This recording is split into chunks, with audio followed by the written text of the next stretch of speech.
హైదరాబాద్ లో జరగబోయే మనీ మంత్ర money manifestation classes కి ఇప్పుడే కాల్ చేసి రిజిస్టర్ అవ్వండి.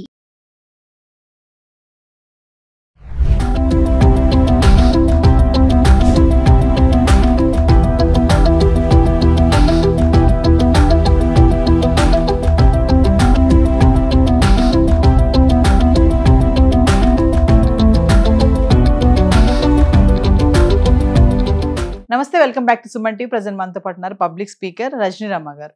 నమస్తే మ్యామ్. నమస్తే నవీన. మేడం, యూపీలో ముజఫర్ గ్రామంలో జరిగినటువంటి ఒక వింత సంఘటన. పెళ్లిలో వరుడు, ఇప్పుడు ఈ రోజు నాకు తెలిసి కట్నం ఎవరు తీసుకోవట్లేదు, కానీ దానికంటే ఎక్కువగా వెనక నుంచి తీసుకుంటున్నారు ఏదో వేరే రూపంలో. సో ఇక్కడ ఏంటంటే వద్దన్నా కూడా కొంతమంది అమ్మాయి దళితులు ఏంటంటే వాళ్ళ ప్రేమ కోసమో ఆ అమ్మాయిని జాగ్రత్తగా చూసుకుంటారో ఇవ్వడం జరుగుతూ ఉంటది. ఈ అబ్బాయికి పల్లెల్లో పెట్టి 31 లక్షలు ఇచ్చినప్పుడు అతను ఇమీడియట్లీ దాన్ని రిటర్న్ ఇచ్చేసాడు.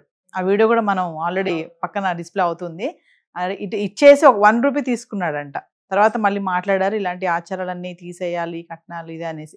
అంటే ఒకసారి దీని గురించి మాట్లాడుకుంటే యంగ్స్టర్స్ మైండ్ సెట్ ఎలా ఉంది అనేది, ఒకేసారి అతను పెళ్లి మండపంలోనే నో చెప్పడం కట్నానికి 31 లక్షలు అంటే ఎవరికైనా ఉంటుంది కదా ఆశ. ఒకసారి దాని గురించి మాట్లాడుకుంటాం. అదే అతను ఇంటర్వ్యూలో చెప్పాడు. అతనికి 2 సిస్టర్స్ ఉన్నారు, అక్క చెల్లెలు. ఉన్నప్పుడు వాళ్ళిద్దరికీ కూడా కట్నం ఇచ్చే చేశారట.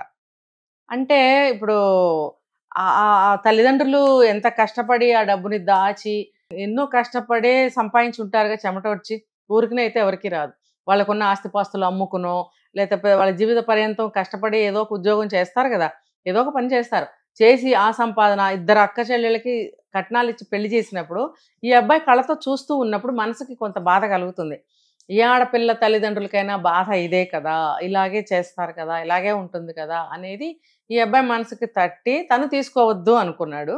సో మరి సమాజానికి కూడా తెలియజేయాలి కాబట్టి పెళ్లి మండపం మీద తను రిజెక్ట్ చేయటం జరిగింది. అయితే సాంప్రదాయం కాబట్టి వాళ్ళు కూడా బాధపడకూడదు కాబట్టి ఏదో 1 రూపాయి తీసుకున్నాను అన్నట్టుగా మాట్లాడాడు. అయితే ఈ కట్నం తీసుకునే ఆచారం అనేది సమాజంలోంచి రూపు మాసిపోవాలి అని అతను ఒక స్టేట్మెంట్ ఇచ్చాడు యూత్కి. బాగుంది. ఎవరు కూడా ఇప్పుడు చూడండి, అమ్మాయిలందరూ ఉద్యోగాలు చేస్తున్నారు. ఒక అమ్మాయిని మన ఇంటికి తెచ్చుకున్నాము. మన ఇంటికి తెచ్చుకున్నప్పుడు మనమే అన్నం పెట్టాలి, మన వంశానికే తన పిల్లల్ని ఇస్తుంది. భర్తగా పెద్దవాడిగా నువ్వు ఒక మాట అంటే తను పడాలి అని అంటారు, పడుతుంది పాపము. ఇంకా కొంతమంది కుటుంబాల్లో ఆ అమ్మాయి తల్లిదండ్రుల్ని చీటికి మాటికి నిమిషానికి ఒకసారి ఎత్తి పొడిచి నానా మాటలు అని మాటికి వాళ్ళని తీసుకొస్తూ ఉండి మానసికమైనటువంటి హింస పెడతారు. ఇవన్నీ కూడా భరించడానికి సిద్ధపడి వస్తుంది, భరిస్తుంది కూడా. కానీ అవన్నీ చేయకూడదు. నువ్వు కావాలి ఒక భార్య, నీ వంశానికి పిల్లలు కావాలి, నీకు ఒక తోడు కావాలి, నీకు మనసుకి ఎప్పుడు కూడా తోడు, మనసుకి తోడంతా. నేను ఇక్కడ ఫిజికల్గా కాకపోయినా, ఇదే ఇందాక మనం భూతశుద్ధి అని మాట్లాడుకున్నాం కదా, అందులో ఇది కూడా ఒక భాగం అన్నమాట. మనసుకి దగ్గరగా ఉండాలి. మనసులో ఎప్పుడైతే కొంచెం అంత క్రాక్ ఇచ్చిందా, చిన్న మాట తేడా వచ్చిందా, ఇంకా లైఫ్లో అది పోదండి. తర్వాత కాలంలో మనం ఎంత అన్యోన్యంగా ఉన్నా, అదిగో ఆనాడు అలా అన్నదే కదా, అన్నవాడే కదా అని అదే గుర్తుకొస్తుంది. ఇక నువ్వు 100 ఏమన్నా చెయ్యగాక మంచి విషయాలు, అదొక్కటే నిలబడిపోతుంది. అంటే అంత బాధ కలుగుతుంది అనమాట. అంటే నువ్వు నీకోసం తీసుకొచ్చినప్పుడు ఒక మనిషిని అంత బాధిస్తావు ఎందుకు? ఇవన్నీ డబ్బు కూడా తీసుకోకూడదు, కట్నం. అంటే నీకు ఒక మనిషి కావాలి కాబట్టి నువ్వు మళ్ళీ నువ్వమ్ముడు పోయి ఆ డబ్బు ఇస్తే కానీ నేను పెళ్లి చేసుకోను అనడం ఏంటి? ఈ లాజిక్ అసలు ఎప్పటికీ అర్థం కాదు, తెగదు. అంతే కదండి.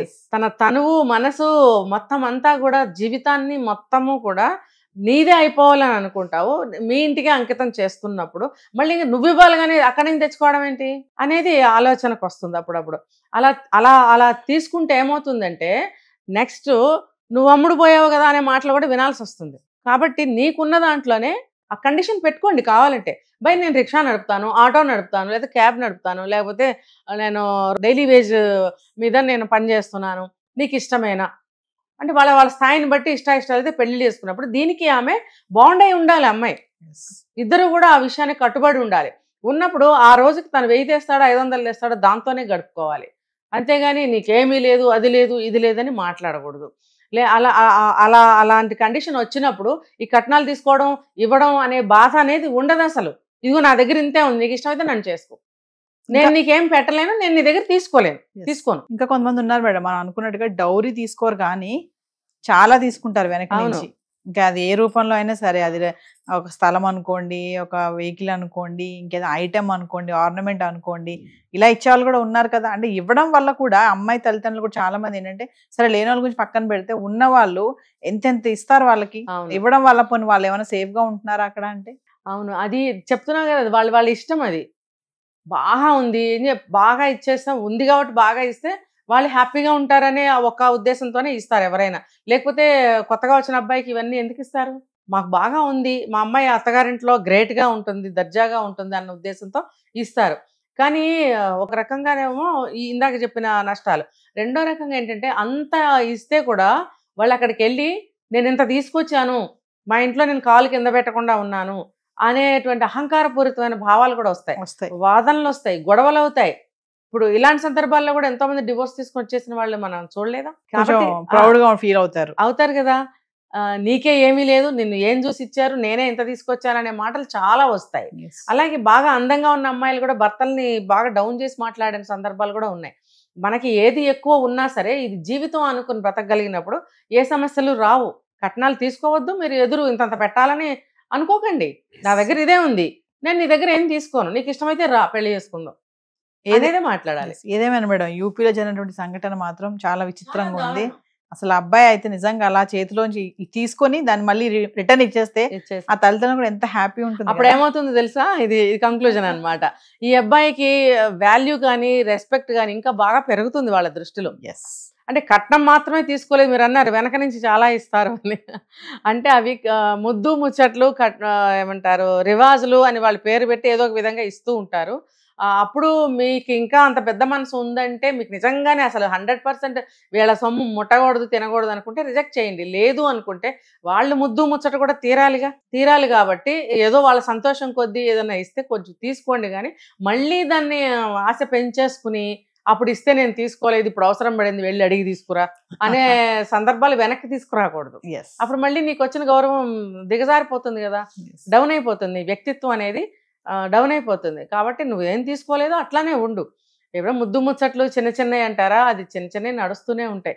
అంటారు కదా కానుకలు, అవి ఇంకా వాళ్ళ మనస్తత్వం, వాళ్ళ మధ్యన ఉన్నటువంటి ప్రేమాభిమానాలు బట్టి వాళ్ళు తీసుకోవచ్చు చిన్న చిన్నవి. అంతేగాని ఒక 10 ఎకరాల పొలం రాసేవ్వండి, ఒక బెంజ్ రాసేవ్వండి, కొనివ్వండి, ఈ కాదు. కట్నం 30 లక్షలు అయితే బెంజ్ ఇంకా చాలా ఉంటుంది. కాబట్టి అలా కాదు, దానికి సమయస్ఫూర్తిగా ఆలోచించాలి, నీ గౌరవం పెంచుకునే విధంగా నువ్వు ఉండాలి. Thank you.